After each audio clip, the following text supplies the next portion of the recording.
big game happening on Saturday? About 3 o'clock, Owen Field, corner of Aspen Jenkins. I believe there's a game going on, and there might even be a statue being unveiled. So we'll see if the weather can cooperate. But I was just gonna say it's gonna be pouring rain the entire time, right? Everyone's got doomsday weather scenarios going on. Dude, it's not looking good. I've checked the forecast about 3 to 4 times a day the past 48 hours. So I hope that we can escape it. If there's one thing I know about Oklahoma weather, I do not trust the forecast until the morning of. So fingers crossed, because there's a lot of exciting things going on in Norman this weekend, and pretty big recruiting weekend as well. I think that, this is a big recruiting weekend for Oklahoma, as the Sooners are set to play host to many, many different 4 and 5 stars from all over the country. At the moment, Adam, it does seem like Oklahoma is searching for a little bit of momentum on the recruiting front, as they just have 4 guys committed in the 2023 class. This will be by far, I think, the biggest opportunity so far for Brent Venables and this coaching staff to get in front of these recruits and their families and truly sell them on why Oklahoma is the best place for them. And, Adam, it remains to be seen how many, if any, commits we'll get coming out of this weekend. But you'd have to think, with so many former players coming into town for this game, they're going to be here to witness the statue unveiling of Baker Mayfield. Oklahoma is going to pull out all the stops this weekend to try to impress all the visitors coming into Norman starting on Thursday. Yeah, there's some big names. I think most notably Jackson Arnold coming in, the ringleader of the 2023 class. As it stands today, I know A&M wants to make a run at him, and there's a lot of people that lost their minds about some different rumors about that last week. But as it stands today, he's the name of the class, and hopefully he can bring some guys in. I think if you were asking me, the name that I'm keeping my eye the closest on is not a 2023 kid. It's probably David Stone from 2024. Mm-hmm. He seems real close to a commitment. He seems to love what's going on at OU, Todd Bates, the whole 9 yards. So he's the guy I've got my eye on as far as a commit watch.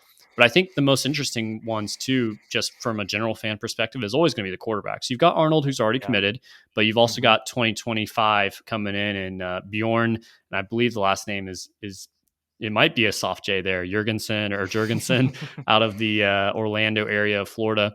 So that'll be interesting to see how that comes out. We just saw another 2025 quarterback visit, David McCollum out of Edmond Memorial, this, I guess, about a week ago. So there's some different things going on there. And we've even had some 2024 guys that have visited recently from the quarterback position. So you're always looking at those guys saying, hey, who's ready to commit there? Because that's usually the foundation of your class. Mm-hmm. And I think another one of the, true position groups that I'm going to kind of be keeping my eye on, and, Joshua Bates, the center commit for this 2023 class, he tweeted out on social media a little earlier today, there's going to be so many offensive linemen coming in this weekend, both 2023 and 2024. So when you've got Joshua Bates, kind of the center, the anchor of that offensive line, he's going to be on campus kind of, trying to pull guys to join him, having Jackson Arnold on campus as well. Him being around a group of potential recruits that are going to come in and block for him over the next 3 to 4 years. That's going to be key and really nice for them to have both the center and the quarterback on campus committed. And then also you look at guys like Peyton Kirkland and then the McDonald kid. There's going to be a lot of talent up front on the defensive line as well. So we'll see what BV, Ted Roof, and Todd Bates can do as far as closing in on guys. And like I said, like I touched on a little bit, in kind of the opening segment on this, Adam, only 4 commits right now. And again, I know that it's only May right now, but when you look at the philosophy that, Brent Venables kind of hangs his hat on with, only commit to is if you're ready to completely shut it down, you're 100% on us. We'll see how that plays out after this weekend, but only having 4 commits right now, OU's got to get things going. And it starts this weekend heading into a big time summer.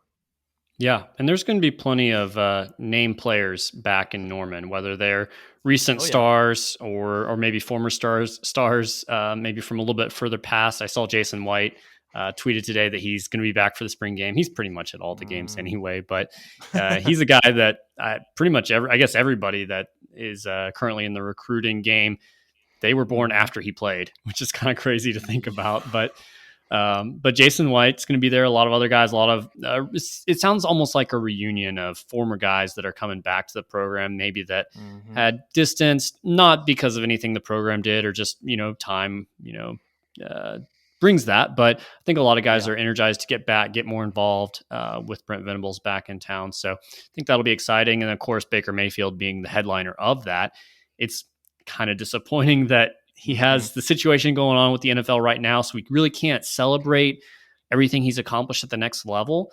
But again, it's not really about what he's doing in the NFL or what he might do in the NFL in the future, if anything at all. At this point, it's what he did at OU, and so I'm really excited for that special time to see Mm-hmm. the new trophy, see what pose it's going to be, and I think people are going to be pumped up for it. So Yeah, I mean, I know that, kind of, in the background, everybody's going to be thinking about what's going on with his contract and his status in the NFL with the Cleveland Browns. But like you said, at the end of the day, this is a celebration about his accomplishments and his time here at Oklahoma. OU put out that, fantastic 2.5, 3 minute video yesterday, having little snippets, interviews with Coach Stoops, Caleb Kelly, Nick Basquin, and a few other guys that were able to coach and play with Baker, during his 4 years here in Norman. But no, it's going to be a lot of fun. And again, pray that the weather holds out because, we're continuing to see the numbers trend in a positive way as far as ticket sales goes. This should be a really, really good crowd if weather permits at inside Owen Field on Saturday.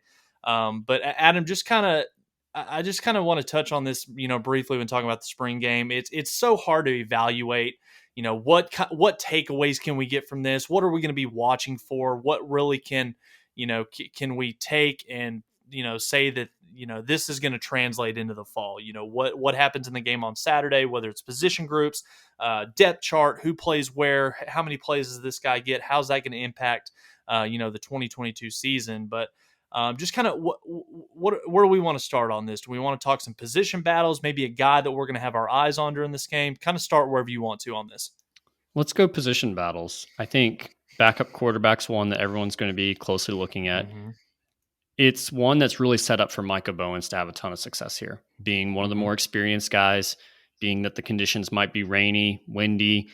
He's one of the fastest guys out there. So he'll have a chance to be successful. They won't be able to really touch him or tackle him. So he might have some success that other guys aren't capable of having. And, other guys being younger, a Ralph Rucker or Nick Evers, I think he'll just be more polished as a passer and just as a leader and getting the offense lined up and everything. So I know I've kind of been on the Micah Bowens train a little bit simply because he does have the most experience, and I got laughed at when I brought that up a couple months back. But it sounds like some other people that have actually heard practice reports, been at practice, are saying the same thing. Yeah, I think it was on Oklahoma Breakdown.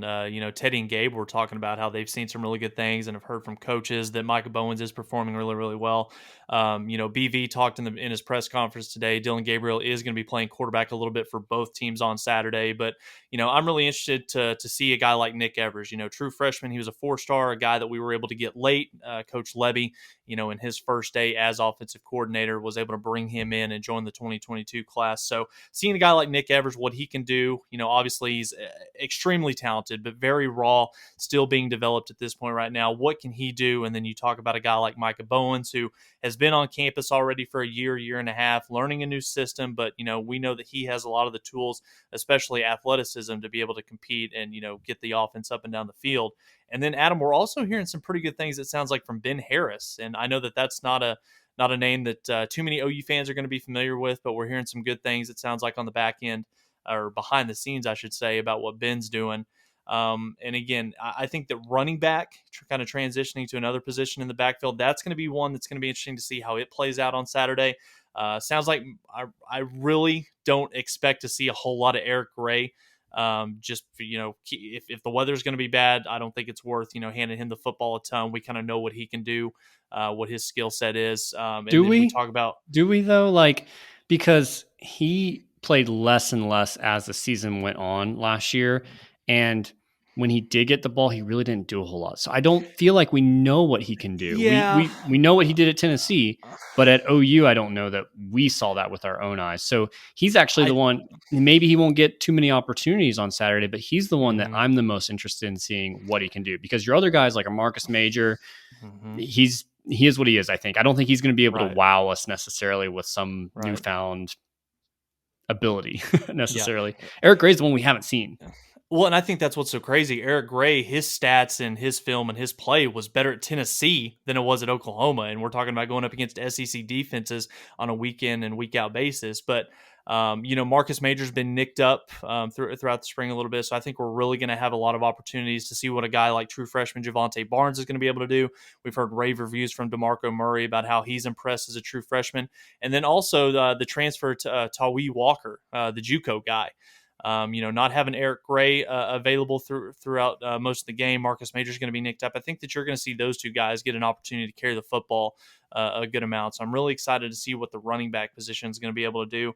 And offensive line is another interesting one as well. And I think that this is going to be the position group that honestly Saturday is going to tell us the least, simply because this roster is going to be split. You're not going to see the 5 or 6 guys, the top 5 or 6 guys that Bill Bedenbaugh is going to typically trots out there. You're going to see some different ones, some different lineups, but so I think that from a fan aspect, if you want to watch the offensive line, you may want to focus a little bit more on what each person does on a one-on-one type scenario, whether it's in pass protection, run blocking, because I don't think you're going to see the 5 best guys out there at once on the field on Saturday, unfortunately.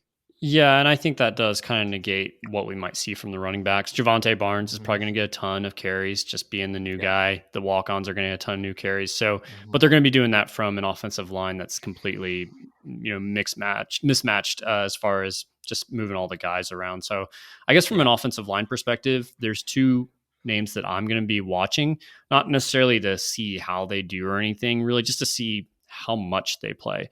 One being Tyler Guyton, a guy that I think a lot of us say probably needs to work on his body a little bit and get adjusted. And then I don't know, is Andrew Rame going to play? I know he's been in a boot almost all of spring, so I'd be surprised not. if he got much ran. Okay, yeah, that would be the other one, just to see if he played at all. But it sounds like probably not then. So other than that, I don't know what else you can glean, because you're not going to be able to say, oh, Savion Bird's playing over Anton Harrison. They're both going to play. They're going to be on opposite teams probably. But so I don't know how much you really learn from this experience from that. And unfortunately, the offensive line is so critical for every other piece of how the offense performs. So it might not be the best day for the offense. Yeah. And, flipping over to the other side of the ball as well, I think I had some pretty good conversations a couple of days ago. Sounds like there's a lot of optimism regarding what this offense could be, but there's a lot of head scratching and question marks right now on the defensive side of the football, particularly on the interior of this defense. I think the defensive tackle is one where there's a lot of potential right there, and I know that Todd Bates and Ted Roof are trying to milk as much out of that position group from a production standpoint as possible. A lot of new faces in that room, but I think that that's one that they are hoping they can continue to take the next step, over the course of the summer and into fall camp. Because if there's one thing that we've seen when Brent Venables' defenses, back in the early 2000s at Oklahoma, or even, in the mid 2000s starting at Clemson, when Brent Venables' defenses have been at their best, it's when they have a dominant front four. Guys that can get after the passer, stop the running game. But defensive line is one that's going to be interesting to watch. And then also, Adam, I think that middle linebacker is one where I think that it might be kind of sunshine and rainbows right now, what's getting pumped up. I think, in talking to a couple people over the past week, I think that there's a lot of not necessarily concern, but they need to see a little bit more from that middle linebacker position. Deshaun White, David Agwebu, they played a lot of football at Oklahoma. Are they going to be able to take that next step? Or are we going to see guys that are, underclassmen beneath them, like a Shane Witter, a Danny Stutzman, a Jaron Kanik? They're, maybe a little bit more superior athletic-wise. Are they going to be able to find a way to get on the field if it can click for them mentally upstairs? But I think that the interior on the defensive line is going to be one of the things that I'll be interested to watch. And then seeing how the linebacker position is utilized in this defense on Saturday, whether that's them running a 4-2-5, 3-3-5, whatever Venables and Ted Roof want to do, whatever they want to show in a spring game.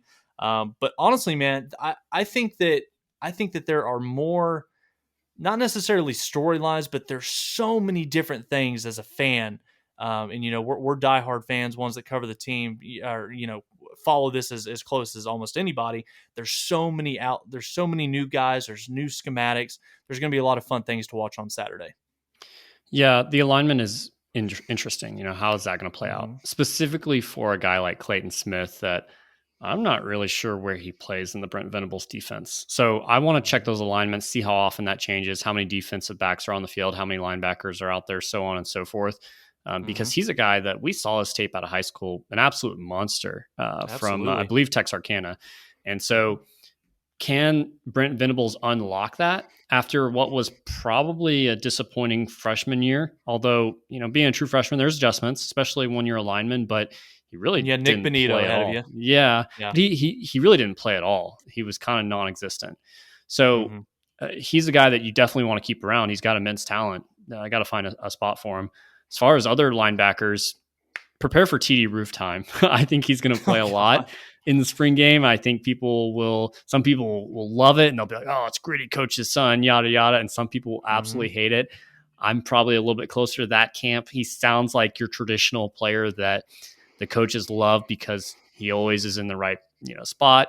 He knows how to line other people up. He knows all the assignments. They trust him highly, but athletically, he's probably not the best player to put in that position. So you Yeah. really need another guy to come in and just shine, I Push him. guess. Push him. Yeah. Yeah. Push him out of that Yeah. spot, whether that's Stutzman, whether that's White. I know Deshaun White kind of feels like he is what he is at this point, but Mm-hmm. you'd love to see a younger guy like a Shane Witter or Danny Stutzman come in and supplant someone like TD Roof. But I think we'll see a lot of Roof in the spring game.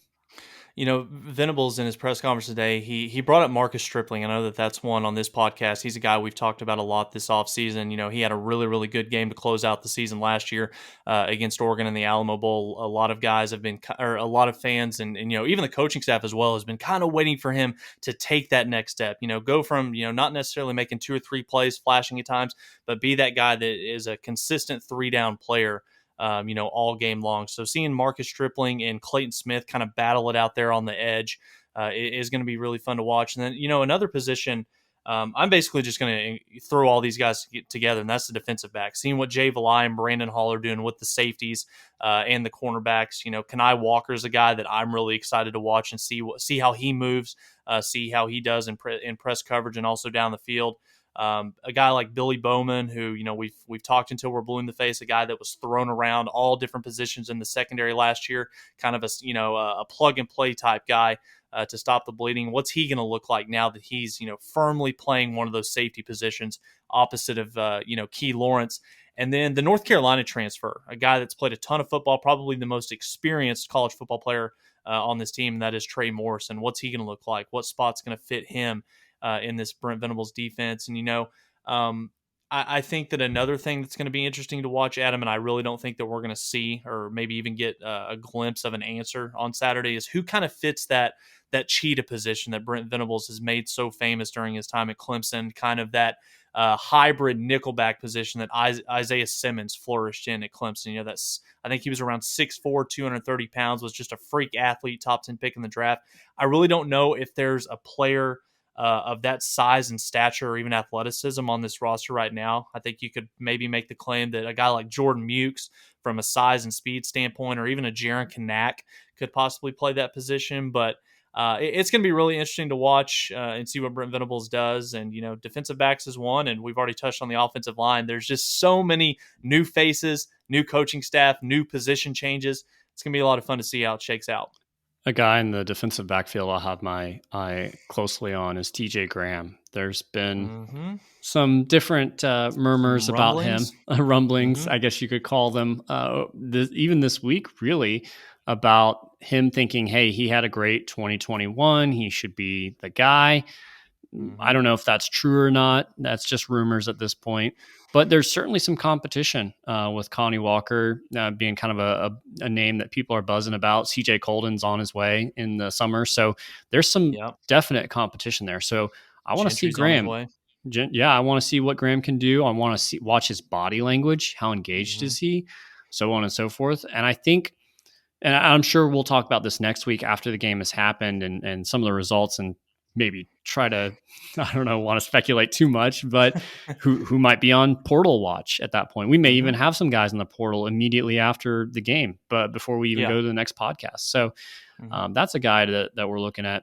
I know that the next question that we had on the agenda here was a player that was flying under the radar that we might be talking about after the game has happened. You mentioned my guy, so I want to get to him before you steal my thunder with him.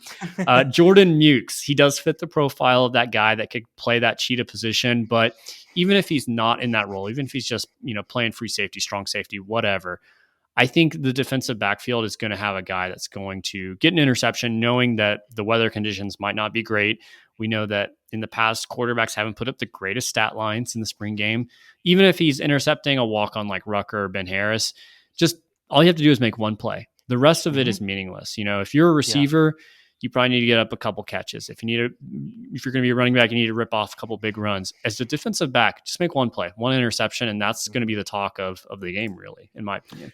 I think another player in kind of in that position room that OU fans are going to be talking about after the game on Saturday. I'm going with the true freshman, Robert Spears Jennings, OK Preps kid, right here, homegrown from the 918. When you look at the safety position right now, it kind of sounds like it's kind of a three-way battle right now between Key Lawrence, Billy Bowman, and Justin Broyles on who's going to kind of occupy the main the huge portion of the playing time for those two safety positions. But also look out for a guy like RSJ, fantastic athlete, impressed immensely in some of the high school camps, a guy that really kind of shot up the recruiting board as his senior year kind of came to a close, ended up being a Rivals 250 guy. So look out for number 3, RSJ. I think he has an opportunity. If it can click for him mentally, I think he has a guy that can, not just make plays this Saturday in the spring game, but he has an opportunity to play, a good bulk of the reps as a true freshman later on this fall. RSJ was also on my list. Last question here on football to wrap it up. We wake up Sunday morning. What's the front page story from this particular game? I'm going to say more question marks than answers after this game on Saturday. I think that you're going to see a lot of good from this game on Saturday. You're going to see both the offense and defense make their fair share of plays. I can't wait to see what Dylan Gabriel is going to be able to do. We know from his time, watching his highlights and some of his game tape at UCF, fantastic throw of the football. A true leader, can make some plays with his feet, but what's he going to do now that he's taken the bump up in competition, playing at the Power 5 level at a place like Oklahoma? So, but also on the flip side of that, going against better competition, from a skill standpoint, this is the best set of skill players that he's ever had the opportunity to surround himself with. So the weapons are going to be there at his disposal. We'll see what he can do with kind of a makeshift offensive line in front of him for 4 quarters on Saturday. But yeah, more questions than answers. I think you're going to have questions about the offensive line, what that top 5 or 6 is going to look like. We kind of have a good idea of who maybe the top 7 or 8 are that are going to be vying for that starting rotation. And then I think you're going to see the defense be disruptive. I think they're going to make their fair share of plays, but it wouldn't surprise me, with Jeff Lebby, the offense that he runs, the fast pace. It wouldn't surprise me if this Sooner offense kind of had its way with the defense on Saturday. For me, so more questions than answers would be my headline. There you go. Yeah, I went a little bit different direction with this, simply because the storyline coming into the game over the last month or maybe even longer has just been, what is the attendance going to be? And there's going to be some weather elements potentially. We'll see. I look at it as, hey, if there's bad weather, better seat for me. If there's good weather, bigger crowd, bigger turnout.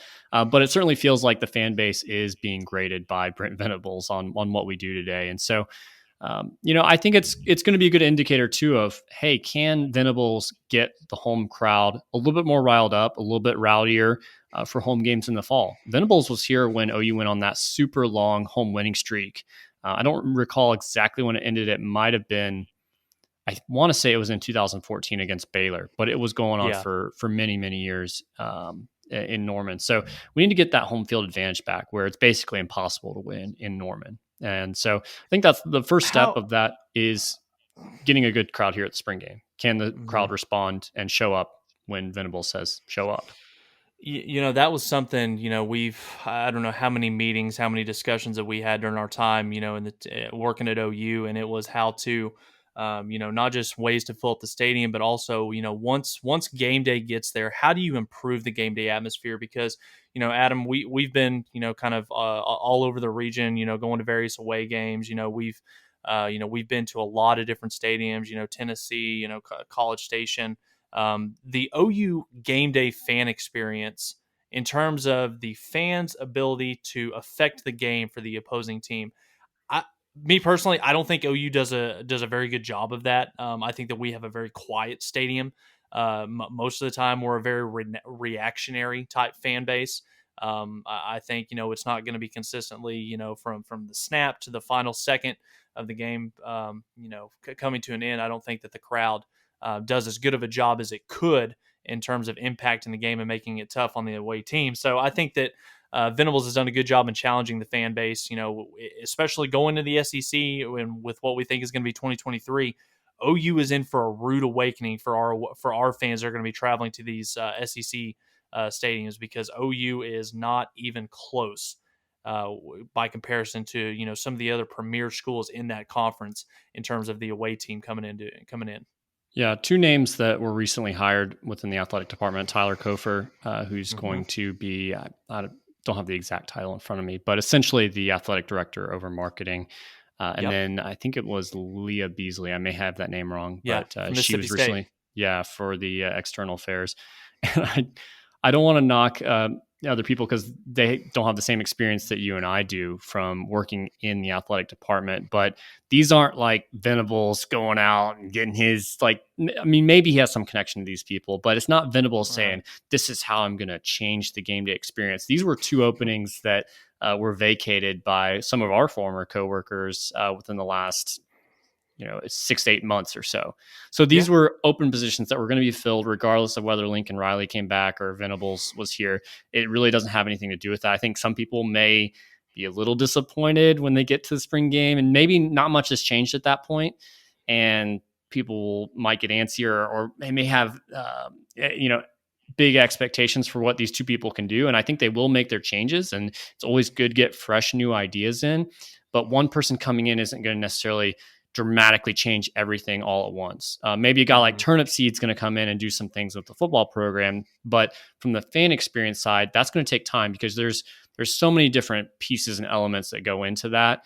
It's not one person just saying, "Hey, flip a switch, do this, do that." So there's a long road. It'll come, but there's more to do there. As far as attendance goes, it's actually, I looked it up. I was curious about this. The spring game will be Dylan Gabriel's largest attendance game that he's ever played in, which is kind of crazy to think about, a spring game at OU. But last week, Corbin and I kind of did some predictions on spring game attendance. I think I was more in the 60 range. He was more around the 70. Do you have a prediction that you want to put in there? I think it will be less than 60 with the knowledge that we have on the way that so there's some ticket intel. Numbers are kind of trending. It will not be a complete sellout. We can just go ahead and cross that off the board. There's not going to be 85,000 fans. I think that the sweet spot, you would hope, weather permitting, you would like to get to maybe that 55 to 60,000. I think that's a really, really good crowd. That fills up the lower bowl.